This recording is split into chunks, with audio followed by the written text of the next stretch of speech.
Welcome. In this video I will show you how to set up Wi-Fi 7 for maximum speed on your MacBook Pro M5.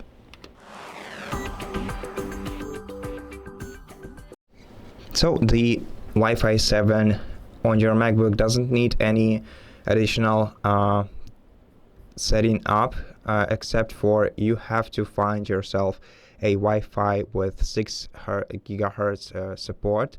So unfortunately I only have the 5 GHz around, and I'm currently connected to the 5 GHz network too.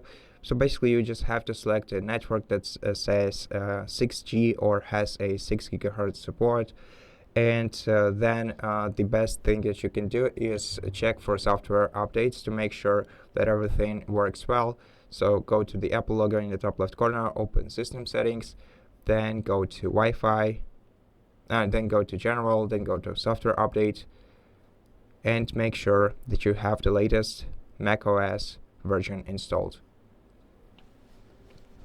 Now the next thing to make sure that your Wi-Fi works at the full speed is go into the battery icon in the top right corner of the screen and making sure that the low power mode is not enabled. So if you have it enabled, disable it because it limits your Wi-Fi speed. And to check your current Wi-Fi speed, open your web browser and search for the Speedometer 3.1 tool on the browserbench.org website. Click Start Test and wait until the test is performed, and then you'll get your current network speed.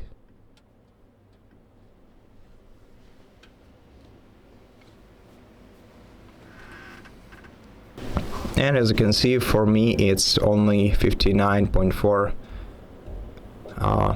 megabits per second. And here you can also check all the additional info about your connection. So that's basically it. Thank you for watching this video. If it helped you, please consider subscribing to our channel, leave us a like in the comment below, and I'll see you in the next one.